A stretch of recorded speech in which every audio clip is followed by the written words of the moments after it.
Hello cooking lovers, welcome to our channel Summi and Jemis kitchen. আজকে আমাদের recipe হলো কদম ফুল পিঠে। আমরা কদম ফুল পিঠে বানানোর জন্য যে ডোটা বানিয়েছিলাম আটার, সেটা আমরা আগে থেকেই বানিয়ে রেখেছিলাম। আর এর মধ্যে দিয়ে নিচ্ছি আমাদের ঘরে বানানো নারকেলের একটা অসাধারণ সুস্বাদু পুর। এটাও কিন্তু আমরা আগে থেকেই বানিয়ে রেখেছিলাম। এটা কিন্তু খেজুরের গুড়, নারকেল আরও অনেক কিছু দিয়ে খুব সুন্দর করে বানানো হয়েছিল।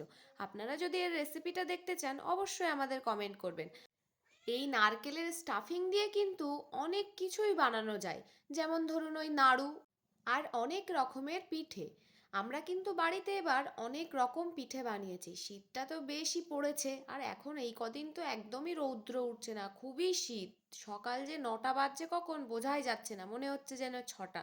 আমরা তো সকালে উঠতেই পাচ্ছি না, এত শীত পড়েছে।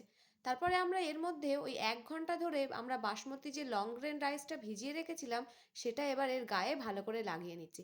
হাত দিয়ে চেপে চেপে লাগিয়ে নেবেন। চালে তো একটা জল থাকবেই, সেটার জন্য আটার ডোটার গায়ে কিন্তু লাগতে চাইবে না জিনিসটা। তারপরে আমরা আগে থেকেই জল একটু ফুটিয়ে নিয়েছিলাম, আর তার উপরে একটা যে জিনিস পিঠে বানানোর সবার বাড়িতেই থাকবে, তো সেই জিনিসটার মধ্যে দিয়ে দিলাম। এবার একটু ঢাকনা দিয়ে দিলাম। এইভাবেই কিন্তু আস্তে আস্তে করে হয়ে যাবে। এটাকে স্টিম করা, যেমন মোমো সবাই বাড়িতে করে।